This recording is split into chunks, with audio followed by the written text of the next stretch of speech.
Hello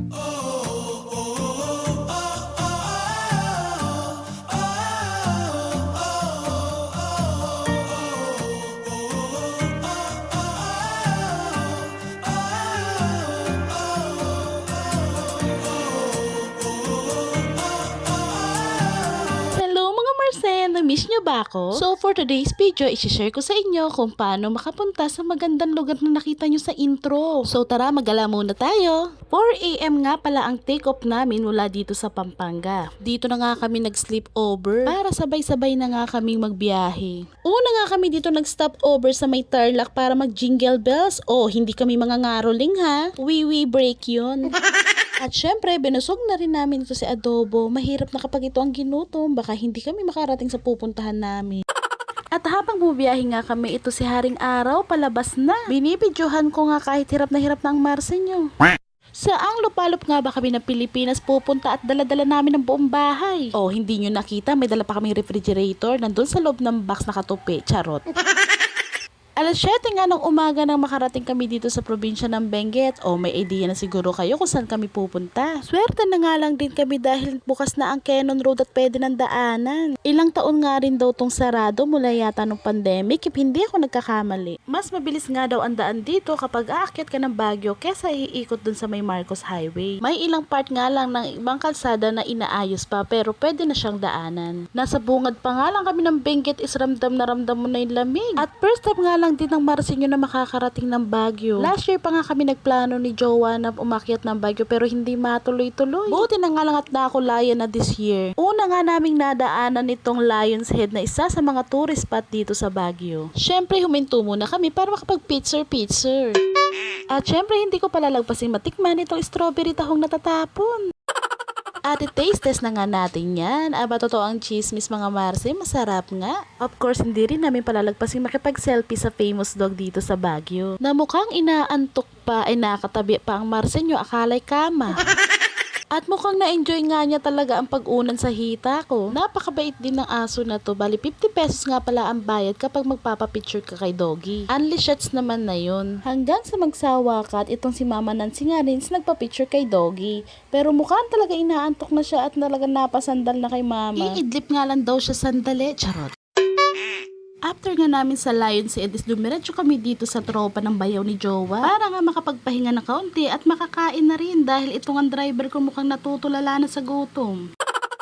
May baon nga kaming adobo sa asin at kalderetang baboy o diba parang piyesta? Kumain na nga yung mga driver namin dahil kailangan nga nila talaga ng lakas dahil sa haba ng biyahe namin. After nga makakain is magbiyahe na rin ulit kami. Dire-diretso na nga to hanggang sa makarating kami sa pupuntahan namin dahil mahirap na rin gabihin sa daan. Sa ilang oras kang biyahe namin is nakarating na kami dito sa Atok. Habang papalapit nga kami sa aming pupuntahan ay pataas ng pataas ang binabiyahe namin. At palamig na nga rin ang palamig ang nararamdaman. Yung tipong tirik na tirik ang araw pero napakalamig sa pakiramdam. At nakarating na nga rin kami dito sa highway ng aming aakyatin. Grabe mga Marsen, napakatarik ng daan. Kung sa video mukhang hindi matarik pero sa personal, maluloka kayo sa sobrang tarik. Yung tipong konti na lang nakatayo ng kalsada. Kaya wala kaming no choice kundi maglakad dahil mukhang mahihirapan talaga yung motor lalo na kung may back ride. Kung kasing bigat ko pa yung angkas ay ewan ko na lang, huy! Ganito nga pala katarik mga Marsen ang kalsada, o diba? Pagkamali ka nga lang at madapa siguradong gugulong ka pababa. Hindi pa nga kami nangangalahati, mukhang hindi namin kayan lakarin. Pero ito nagulat kami si Mama Nancy na una na. What? Mabuti na nga lang at may dumaan na sasakyan at pinasakay nga kami dahil napakalayo pa talaga mula sa highway. At ito nga pala si Kuya Romy ang napakabait na nagpasakay sa amin. Maraming salamat talaga kuya. Pero wala pa nga tayo sa exciting part dahil maglalakad pa rin kami. Kita nyo ba yung tarik na daan na dinaanan ni Jowa? Yung pang-aakyatin namin at malayo pa. Ewan ko na lang kung hindi talaga ako mangyayayat nito. After nga ng ilang oras na lakaran na hindi pa rin nagtatapos dahil yung bahay na yan ang aakyatin naman namin. Nakteting! Diyan kasi nakatira yung kausap namin na pag-i-stayan namin ngayong gabi. After nga makapagpahinga ng ilang minuto, kyata naman ang aming labanan. 5 to 10 minutes nga ang lalakarin namin para makarating dun sa bahay. Sana nga nandito na lang si Rapunzel para sisigaw na lang kami ng Rapunzel, lay down your hair! Huy! At sa wakas nga'y nakarating din kami dito sa bahay ni Ate Josie. Si Ate Josie nga pala ang pinaka-contact person dito kapag gusto nyo pumunta dito sa Mount Timbak. Pwede nga rin kayo dito mag-rent ng kwarto kung wala kayong dalang tent. 2,000 for 3 heads nga at 500 per head kapag more than na. May mga tent na nga rin siyang mga souvenir dito. Meron nga rin siya ditong tindahan kaya kung wala kayong pagkanis pwede kayong bumili sa kanya. At bago pa nga talaga dumilim, tinayunan namin itong mga tent namin. Dahil sobrang nilalamig na rin kami ng mga time na yan. At dahil kami baon kaming tent is nagbayad na lang kami ng 350 per head para sa area fee. Grabe na nga yung lamig na nararamdaman namin sa mga oras na yan kaya madaling-madali na rin kaming itayo yung mga tent. Kung nakita nyo nga sa video kanina is naka 9 degrees Celsius na ang temperature. Nagluto na nga rin kami ng aming hapunan yan dahil mga gutom na rin kami. Alas 10 ba naman kami nagtanghalian. Ganito nga pala yung setup ng tent namin. Bali, 4 na tent yung baon namin. Pero hindi nga nagamit yung isa dahil nagsiksikan kami sa isang tent sa sobrang lamig. At dahil hindi nga namin kinaya yung sobrang lamig sa labas, dito na sa loob ng tent kami nagluto dahil baka pag nagtagal na kami sa labas ay magyelo na lang kami bigla. Grabe mga Marse, munti ko na nga hindi kayanin yung lamig. Bumaba kasi sa 6 degrees Celsius yung temperature nung madaling araw. Salamat na lang at nandyan si Jowa may tagayakap. Huy! Bukod sa yakap ng jowa, ano pa bang pampainit? Syempre, ang kape. Hindi nga pwede itong mawala sa umaga. Dahil ngayong umaga nga is aakyat kami dun sa tuktok ng Mount Timbak. Kaya after namin mag-breakfast, isinimula na namin lakarin paakyat papunta sa tuktok ng Mount Timbak. May kasama nga kaming tour guide dyan dahil first time nga namin ay hindi namin alam kung saan daan. Mahirap na baka kung saan tuktok kami makarating. Sa pag-akyat nga dito sa Mount Timbak is may bayad na 100 per head para sa tour guide at 100 per head din para sa entrance fee. 10 to 20 minutes nga ang lakaran paakyat para makarating sa tuktok. Makikita mo nga rin yung mga tanim nila dito, mga Korean radish. Napakasarap nga ng mga gulay nila dito mga Marse. Yung repolyo at radish nila is matamis dahil fresh na fresh. Alas 8 nga pala ng umaga to nang umakyat kami sa tuktok. Grabe nga yung sikat ng araw dyan ay feeling ko nga'y kukunin na ako ng liwanag. Hala siya! Habang papalapit nga na kami na papalapit sa tuktok ay palamig din ang palamig na nararamdaman namin. At paganda rin ang paganda yung view na nakikita namin. Bali ganito nga pala yung daan na dadaanan namin, mabato siya. Huwag nga lang din magkakamali ng hakbang at baka pulutin ka sa ibaba.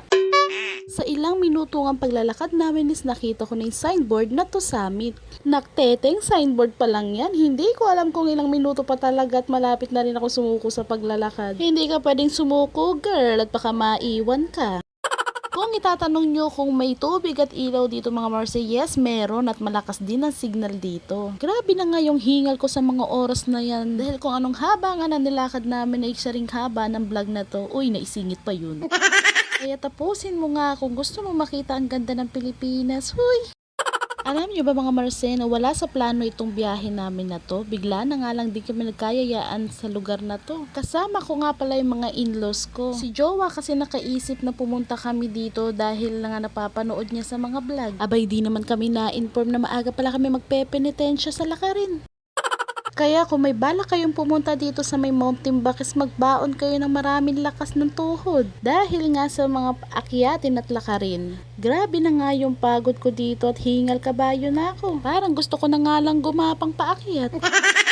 Pero sabi nga ni ate is konti na lang at yun nga tuktok na yun ang pupuntahan namin. And finally, nakarating na nga kami dito sa tuktok ng Mount Timbak na may taas ng 2,717 above sea level. Wow! Grabe mga Marse, sobrang ganda dito sa taas. Mawawala lahat ng pagod mo sa ganda ng tanawin. Ang Mount Timbak nga pala ang third to the highest peak sa Philippines at pang-siyam na pinakamataas na bundok sa Pilipinas. Dito nga sa tuktok is kita mo na rin ng Mount Pulag na pinakamataas na bundok. Napakalamig na nga dito sa taas at napakalakas pa ng hangin. Sobrang taas nga feeling ko pwede na makipagtsikahan kay San Pedro. At naisipan nga namin dito mag 360. Hala sige. Yung may hawak ba naman ang camera namin parang may lakad nagmamadali. Naiiwan na tuloy si Mama Nancy. At syempre hindi ko palalagpasin ng moment na to na makapag 360 mag-isa. Hindi pa rin ako makapaniwala mga Marse na mararating at maaakyat ko ang isa sa mga bundok dito sa Pilipinas. Ang sarap pala sa feeling na napapanood mo lang sa vlog pero napuntahan mo na. Kaya masasabi kong isa to sa mga great and unforgettable experience ko. Kaya kung mahilig kayo sa adventure at nature lover kayo, isa sa may re-recommend kong puntahan ninyo ang Mount Timbak. Dahil sulit ang pagod nakakapagod kapag narating nyo na ang tuktok. And thank you for watching my first long vlog. Bye!